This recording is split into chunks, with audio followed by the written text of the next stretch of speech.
Good day to you. Welcome to the latest video from me, Bernie Miklasz, on the Bernie channel on YouTube. Thanks for subscribing. Please tell others to subscribe. I want to keep building this.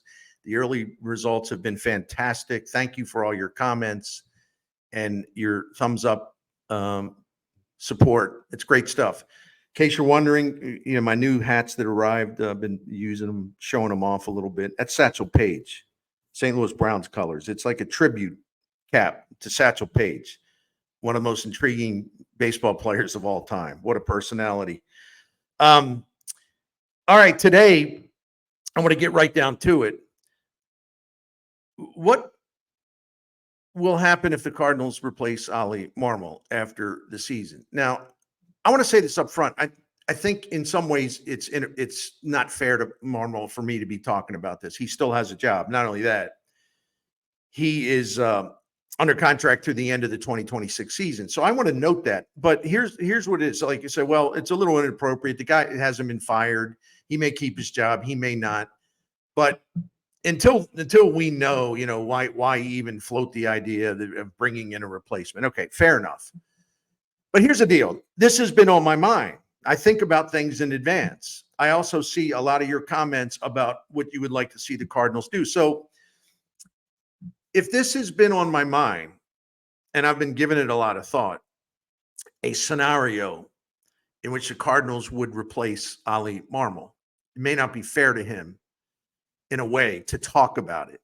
But if it's on my mind, and it's sincerely on my mind, and all the great people that are supporting me on this YouTube channel, if it's on their mind, I would be a tremendous phony to not talk about it, because one of the things I've always that I'm determined to do on this channel and in my writing at scoopsnetwork.com, I don't care who likes me. I don't care about whether somebody's going to get mad at me. I'm talking about teams, managers, owners, players, coaches, whatever. You get to a certain stage in your career where you really don't care about that stuff. I always didn't care about it too much because I'd get people mad at me all the time when, I was a younger columnist. I was always getting people just outraged, talking about people I cover. So I was never been afraid of that, despite what people might think. But if about it and you're thinking about it and you support me on the YouTube channel, then yeah, I'm going to talk about it because it's right in line with my philosophy. I'm going to speak straightforward. I'm going to talk about what's on my mind. And if it's a little sensitive, too bad. Okay. Managers get fired. Now, with Oli Marmol, the big question would be, well, who makes the decision? John Mozeliak gave him a 2-year contract extension after, well, I should say going into this season, after saying all winter, no, we're going to wait. We're going to see how this plays out. So he was leaving Marmol hanging and basically putting him to a test. He wanted to see how he managed in 2024. But then in spring training, out of the blue, here's a 2-year contract extension that takes him through 2026. How much of a factor is that? Well, is Bill DeWitt, Bill DeWitt. Yeah, let's turn into an X Twitter thing. Anyway, is Bill DeWitt, does he say, well, I think he's done a fine job. We need to give him a better ball club. You came to me and said we should extend his contract, and I agreed, but now you want to fire him?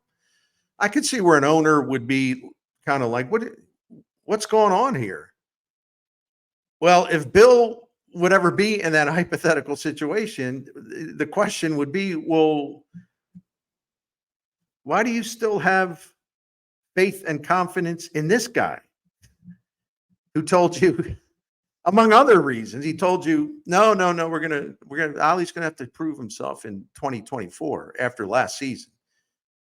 And all of a sudden it's like, well, no, here's Bill. I'd like to give him a 2-year contract extension. And then, even though the Cardinals have underachieved, or excuse me, you would say underachieved. I think they've overachieved with this roster and with all the rippage we've all done about this roster and all the flaws and all the holes that weren't filled.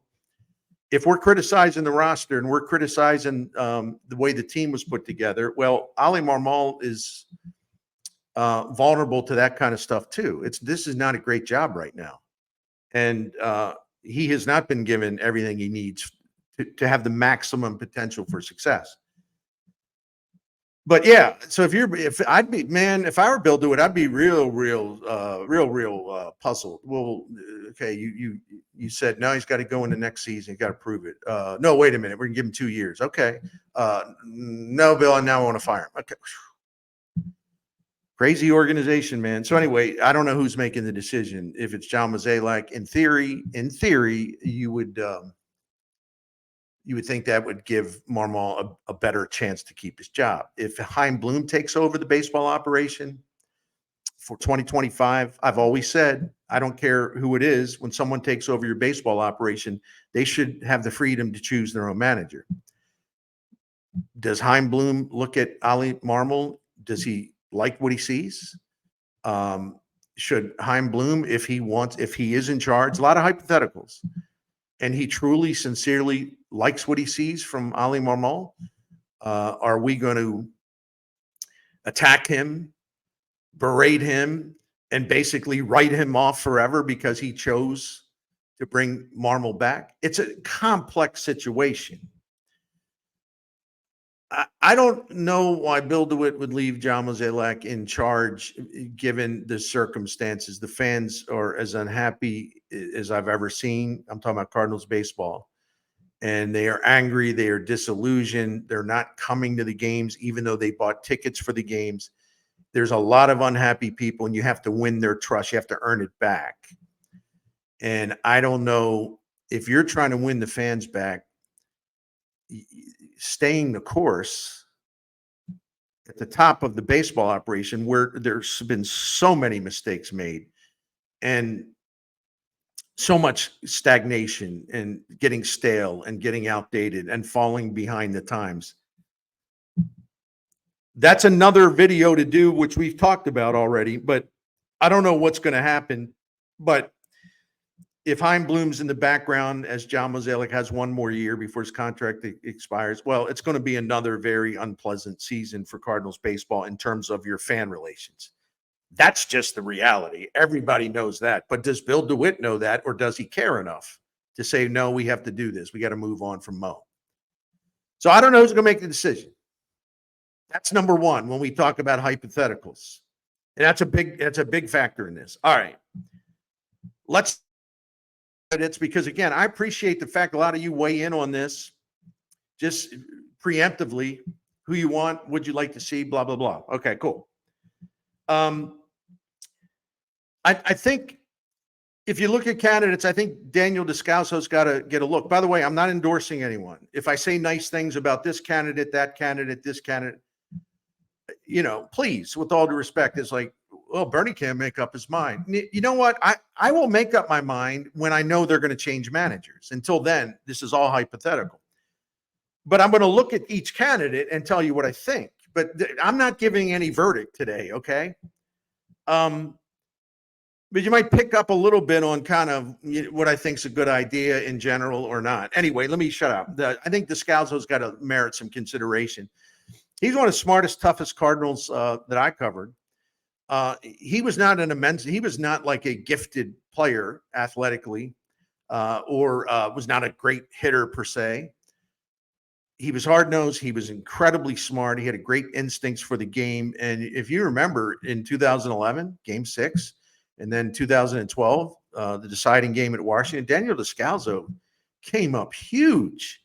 So he's got that winning pedigree. He commands respect. He's been a really good bench coach. Because you know what he does? He speaks his mind. He goes to players and he tells them stuff that maybe they don't want to hear, but he's really honest and he's to the point and he's trying to make them better. And that's effective leadership. So he would be a candidate. I assume he would be a candidate. Do I think he would get the job? I don't know. And I'm going to say it one more time because I don't know who's going to be making the decision. Right. And I don't know how the owner feels about it, because it's not like Bill DeWitt's oblivious to this. Well, when you make a decision on who to fire and who to hire, just give me a call, shoot me a text. Doesn't work that way. Bill DeWitt's in on every decision this franchise makes in terms of baseball and other stuff. but especially baseball. All right. This guy also has a little front office experience, worked in the front office for the Arizona Diamondbacks. He's got a good overview of the state of the game and what you need to be successful. There are some real qualities there. All right, let's go outside the organization and let's talk about Terry Francona, because his name comes up a lot. And I understand why. He broke the curse of the Bambino in Boston. He won 2 World Series there. He goes to Cleveland, his next stop, which is a low budget operation with a small payroll, and had tremendous success there. He got the 2016 Cleveland Guardians to Game 7 of the World Series. They should have won it. They could have won it. It went down to the last inning, extra innings. And this is one of the most heralded and respected and admired managers of his era. There's no question about it. He's a Hall of Famer. He'll be a Hall of Famer, automatic.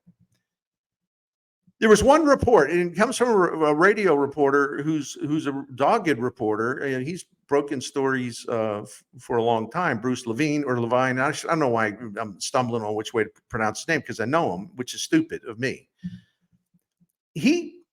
When the White Sox were obviously preparing to fire their manager, which they have done, Bruce put out a report. He said, that Tito Francona, might want to get back, or he does want to get back. And the thing of it is, and this is no knock on Bruce whatsoever, that's the only person that I've seen who has ventured that opinion and reported it as such.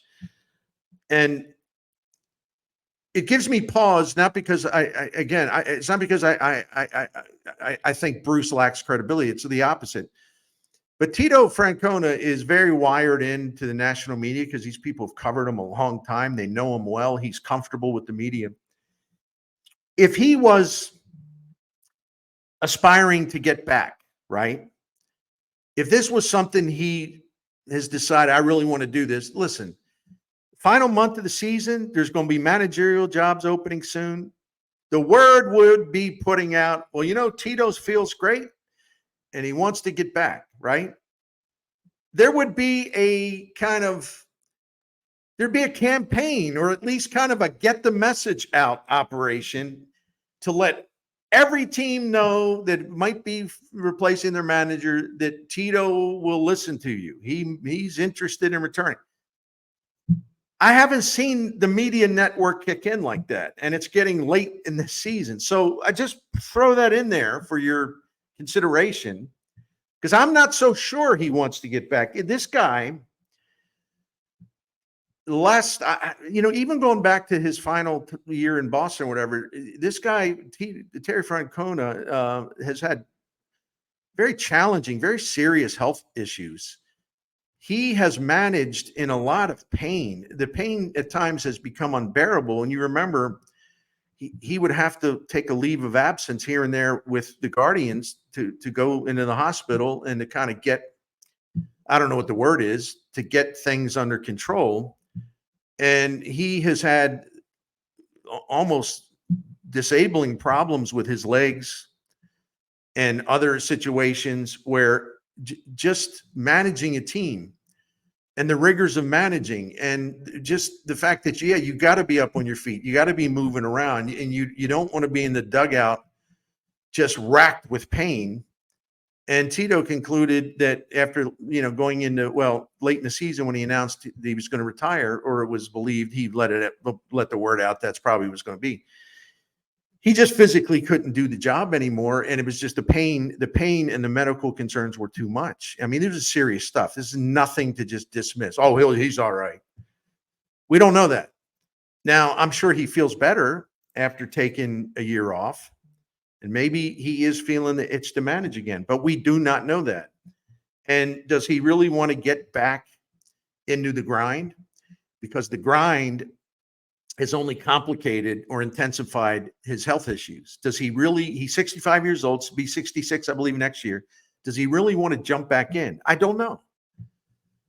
I'd be a little surprised, but this man loves baseball. So listen, if Terry Francona wants your job, you better take that seriously. The Cardinals had their chance, kind of, before they hired Matheny. That's been overstated, though.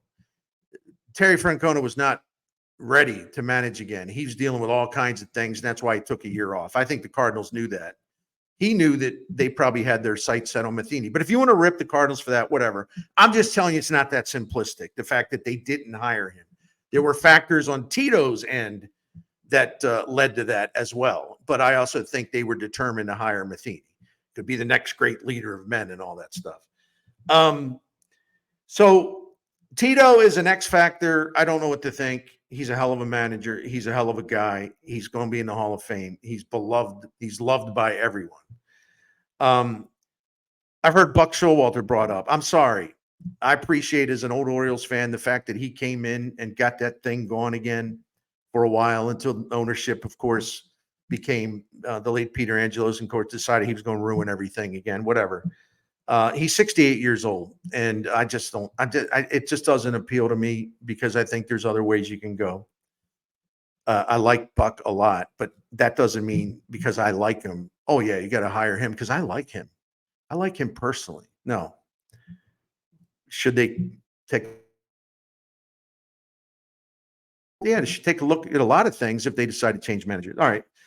Let's go to Cardinals ties players other than Descalso. So there's Skip Schumacher. Obviously, his name comes up a lot. If I had to say, from what I could tell, by your comments, and again, thank you very much. It's like him and Molina would be tied for first, and if there was a fan vote on this, at least from an unofficial fan vote.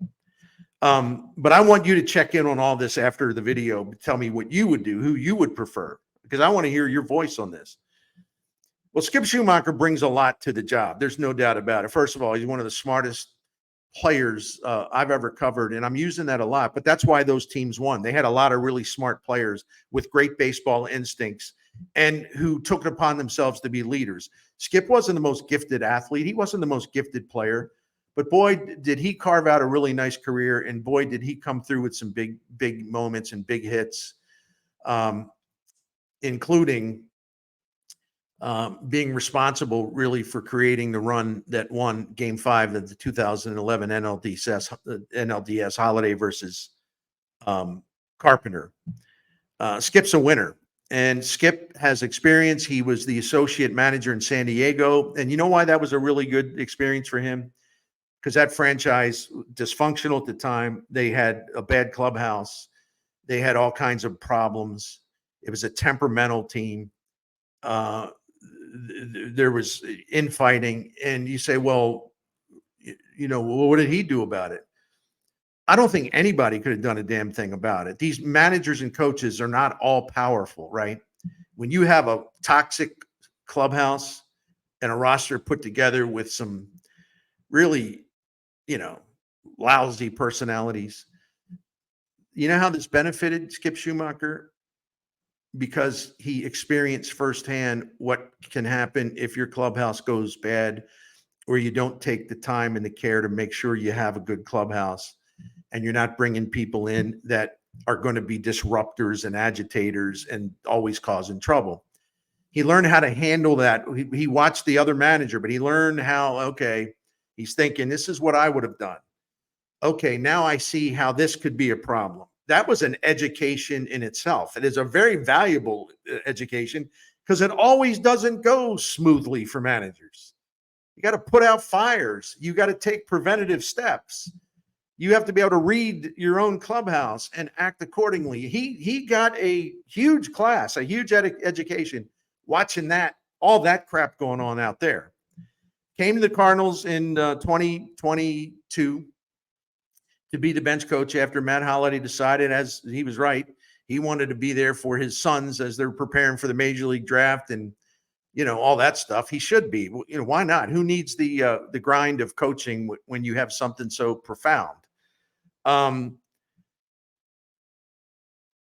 Skip Schumacher is a really good bench coach. Now,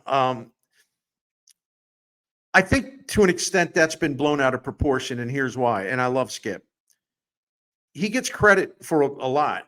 And, I had one or two people actually in the comments were saying, listen, Marmol hadn't won anything since Skip Schumacher left. In other words, Skip was the reason. Come on now. Let's please. They had Goldschmidt as an MVP. They had Arenado finishing third. They had Albert Pujols with this dreamlike final season. They still had Yadier Molina in his final season, running the pitching staff. They were getting like really good performance. Like, for example, Lars Nootbaar was a rookie. They had people come up. They did well. Oli Marmol really patched in some holes the best he could. The rotation was breaking down. He had to really patch, right, a lot of stuff and sort of survive until help arrived, and that's what he did. I mean, they were, I believe, 6 games over 500 at the All-Star break, maybe 7. At the trade deadline, they were about the same area. So he kept that team above water, even though the starting pitching was just deteriorating rapidly. You remember the injuries, you remember Flaherty, you remember this, you remember that. They also had Adam Wainwright in his last really good season as a pitcher. So, but John Mozeliak did his job that summer. They went out and traded for Jordan Montgomery and Jose Quintana, and those guys were absolutely brilliant down the stretch. And that gave the Cardinals what they needed to peak at the right time and win that division. To attribute that to Skip Schumacher, again, I'm fond of Skip Schumacher, great respect. But if you're saying he's a reason they won 93 games, you're overlooking a lot of stuff. And this would also make, in my opinion, if you believe that he was responsible, this would make him the greatest bench coach or any coach in the history of Major League Baseball, right? Maybe the best assistant coach in any sport of all time. Let's not get carried away, all right? Now, that doesn't mean he wouldn't be an excellent manager here. I mean, he goes to Miami, and the general manager who hired him knew what she was doing. He gets the Marlins, the dysfunctional, low payroll, low attendance Marlins. He gets them into the playoffs his first season as a manager. They won a lot of one-run games. There's 2 ways to look at that. I don't want to debate that because I've actually praised Marmol for winning a lot of one-run games this year. Some of it is just sometimes it happens. The one-run games will really work against you, even though you're not doing any wrong. Sometimes, you come out ahead, you're doing things right, but it always just kind of there's always some issues there. You're never sure what to make of it. Listen, bottom line is he got the Miami Marlins in the postseason, right? And they didn't even have an offense. So that was a profound achievement. And so what happens? Dysfunctional franchise kicks in again. What happens is new baseball man comes in, or I should say new guy's going to run the whole operation comes in, and he decides that, probably he wants his own manager. And so Skip Schumacher had an option for 2025. And the new guy running the show who came in told him and said, well, we're not going to pick up your option. He told him that before this season. Like, he basically fired him after he led the Marlins to the playoffs. I mean, Skip Schumacher cannot wait to get out of there. And of course, I think he would love a chance to talk to the Cardinals about their manager's opening if it comes to that. And there's a lot to recommend there. There's no doubt about it. And, I do think I've said, and some of you said, and I appreciate the comments, the Cardinals got to get away from this. They need outside guys. They need people that have learned elsewhere, and they got to quit hiring people like Matheny was a catcher, and he never coached, but he was a beloved, feared, admired catcher and leader of men and all that. And then it was Schilt, who was a terrific organization man in terms of coaching and managing, learned from George Kissel. I mean, he had a really good resume to become the manager, and he did a good job. And then when, Schilt and Mo got into it and Schilt lost the job, then they promoted Marmol, who was, minor league player, coach, manager in the Cardinal system, then first base coach, bench coach, now manager here. So they have followed the same track all 3 times. They've hired a manager, Matheny, Schilt, and Marmol. And some people say, listen, are they going to do this again? Well, it all depends, man. I mean, Skip Schumacher has earned his stripes, so to speak, as a big league manager, and he does have a Cardinal association. I think that makes him a really attractive candidate. And I would think this job would be appealing to him compared to some of the other jobs that might be out there. All right, let's get to the 2 big ones. All right, there's Yadier Molina, one of the most revered players of his time, revered in St. Louis, revered by every pitcher. held in the highest esteem, held in the highest level of respect. He was in many ways, you had La Russa, you had Duncan, you had Pujols, and you had Molina. Molina was so responsible for driving success here because he ran that pitching staff. Dave Duncan ran it, of course, but with Molina's ability to handle individual pitchers and the way he would call games, was a genius behind the plate and one of the great competitors in the history of the franchise. He brings a lot to the table. He's also managed in Puerto Rico in terms of the national team, and those teams achieved in the World Baseball Classic, and you could tell the way the players just were in awe of him and played their guts out for him. And real take charge manager. Lot there to love, obviously. But the only thing I don't know about, it's kind of a weird situation. Remember, he was hired to come in and being a special assistant to John Mozeliak, and this will be great. Yadier's going to, he'll be with the big league club. He'll spend time with the Cardinals. Then he'll go to the minor leagues. He'll be given assignments, and he'll be putting his imprint all over the organization, except it never happened. And no one has ever explained why. If he did anything at all, it certainly would be noticed, and it would have been notable, and it would have been reported on in some respect, minor leagues included.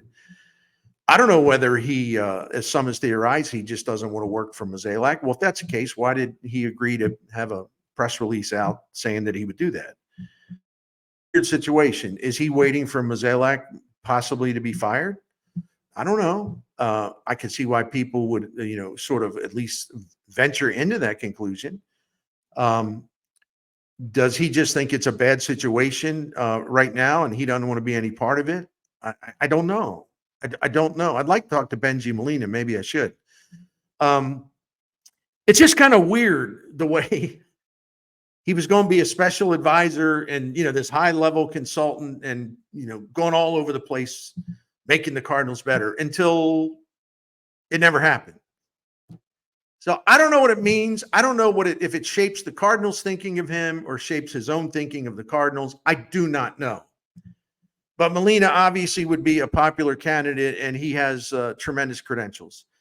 All right, this brings me to the final guy I want to talk about, which is Albert Pujols, who will be managing in the Dominican Republic after the season, and he's fired up about it. He has said a couple times this season, including spring training, that when he was out there with the Angels, I want to be a manager one day. And I'm privy to some conversations he had internally last season when he came back for the Wainwright weekend, where he conveyed that he wanted to get involved with baseball, whether it be coaching. He wouldn't say he's too honorable of a guy to say something like, well, if you ever want me to manage, I know Oli's the manager, but just give me a call. He ain't going to do that. But he did convey that he would like to coach and get involved with the Cardinals. And now he does that stupid personal services contract with the Angels, but I find it hard to believe they would stand in his way of becoming a major league manager. I mean, they're a horrendous organization, don't get me wrong, but I don't even think they would go that low. I don't know what to say about having written 1,000 times or talked about 1,000 times. I mean, he's the best player in terms of accomplishments that I've ever covered, and I've covered a lot of great ones. The thing about Pujols as a player, midway through his career, whatever, and then of course in 2022, the way he is perceived among his peers, like any space that he walked into, he had such an aura, and he had such an incredible, indelible list of accomplishments. The magnitude of his career has been matched or exceeded by only a few players in the history of the game. But they also know he had bad legs. He played in pain. He's an incredibly smart player, incredibly smart. He was trained and developed in terms of baseball knowledge and what would a manager do here. And Albert Pujols, the whole time he was with the Cardinals, was also a student of the game, and he would spend a lot of time with Tony La Russa. He'd walk in there. I'd see him go in, and so I know what's coming here. He closed the door, and he would ask La Russa, said, you made this move, And I wasn't even thinking about that. And it was a great move, Tony. Like, what? Tell me, explain your decision. Why did you do that? And La Russa would provide a very deep, detailed thing of everything he saw. All the factors went into it.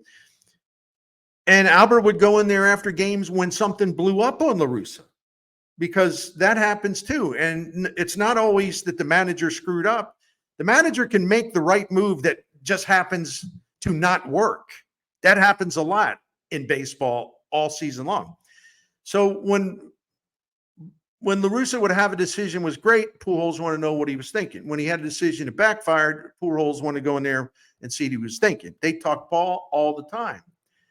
He was already prepping to be a manager. And let me tell you something. I've seen it. When he walks into a clubhouse, even with MLB Network or whatever it is, when he walks into a clubhouse, the reaction is just like people are in awe of him. How many former players now could go into a clubhouse and kind of get like, oh my God, Albert Pujols just walked in. Imagine what that would be like if he was actually running a team. I think the Cardinals have low standards. I think they lack leadership. I think the wrong people have been, making decisions. It's like, well, I want this hitting coach. He's my guy. No, you don't do it that way. Albert Pujols walks in that clubhouse as the leader of the Cardinals, and the idea of that is just fascinating to me and intriguing, and it's pretty appealing, I must say. I just can't stress enough that the moment this guy would take the job, the respect would be deep, intense, and universal. And everyone knows how smart he is. And everyone knows his great innate sense feel of the game. And he's someone as a player that would talk to teammates. Listen, I see you doing this, knock it off, or whatever. He would help teammates. I've never seen anybody work harder, but he would make sure his teammates knew he was there for them, or he would be proactive and try to help them out. You're talking about a guy, there is a club of one in Major League history, a club of one. It's Albert Pujols. What am I referring to? There's one player in the history of the game that has at least 3,000 hits, 2,000 runs batted in, 700 homers, and multiple MVPs. Albert Pujols, that's it. The reaction to Pujols coming in as a manager, I got to believe no one gets a unanimous approval rating, but the reaction would be phenomenal, because people would trust Albert Pujols, and they know that whatever leadership concerns they are from the day he walks in, that's over. He's in charge, and he knows how to deal with players, and they lionize him. They look up to him. They respect him. There are certain people that's just like, you know what? They come in with such credibility and a reputation that is so deeply embedded in the game, where it's like, even if you have people in there that don't have the best interest of the team at heart, they ain't going to mess with Albert Pujols. Wouldn't mess with Molina either. The only question I have about Albert is this. It's a personal one about his life. He's still, relatively speaking, a newlywed, and he's working for MLB Network. He's working for Rob Manfred in the commissioner's office, basically as an ambassador. And these are jobs, and he's good at them, and he likes it, but he's not, you don't have to be at a baseball park, like running things like, from spring training, 162 games, playoffs, if your team's good enough. That daily grind of being a manager, man, it is hard, and you're away from your family a lot. You're really away from your family a lot. You're away from your wife a lot, and they're home. You're on the road. You come home. You're at the ballpark early. You stay late. When you get home, Maybe you have some time. Then you get up. You get up the next day. You're driving to Busch Stadium earlier, because managers get there earlier and earlier and earlier. I actually think it's ridiculous. Waddy Herzog would get there 2 o'clock, 3 o'clock. Everything was fine, So even when you're home, you're not home, is what I'm trying to say. You are maybe technically, but you're not really home. If you follow Albert Pujols on Instagram, you'll see that he is a very, very happy man. I mean, the joy radiates from him because of his marriage, and he's met someone that he deeply loves. They travel the world. They go to events. Albert Pujols always wanted to go to U.S. Open tennis. They were there. They're in Italy. They're there. They're here. They're there. They're everywhere. Smiles everywhere. Radiance, joy, all of it. He wants to manage one day, but what are we talking about? Would he be willing to? He's having such a lovely time enjoying his life now on a personal level. Is he ready to sort of basically put that aside to re-enter a very demanding job that would really take him away for long periods of time from the woman that he deeply loves? And you might roll your eyes, but I'm telling you, man, just look at the photos. This guy, I don't know if I've ever seen a happier couple, right? So that's the question. And I do know that Albert Pujols has conveyed to the Cardinals that at some point he'd like to work for them in a baseball sense, but he wasn't trying to knife Oli Marmol in the back because they're very good friends. But it's an intriguing idea. I just don't know when the time would be right for Albert. And only Albert can determine that. Let me know what you think about all the people that I talked about. Because it's a really interesting topic and there's a lot of ways they can go, but we really can't get a good handle on it until we know who's going to be making the damn decision in terms of replacing the manager they have and hiring the next manager. It's fuzzy, but that'll be resolved, I'm pretty sure, soon after the season ends. That'll do it today. I may be back later with a Mizzou video. Boston College coming in. And I think it's a real interesting test for the Tigers. And I'll get to show off a new hat as well. You all be good. Take care. Thanks for watching. Give your opinion on this in the comment section. Take care.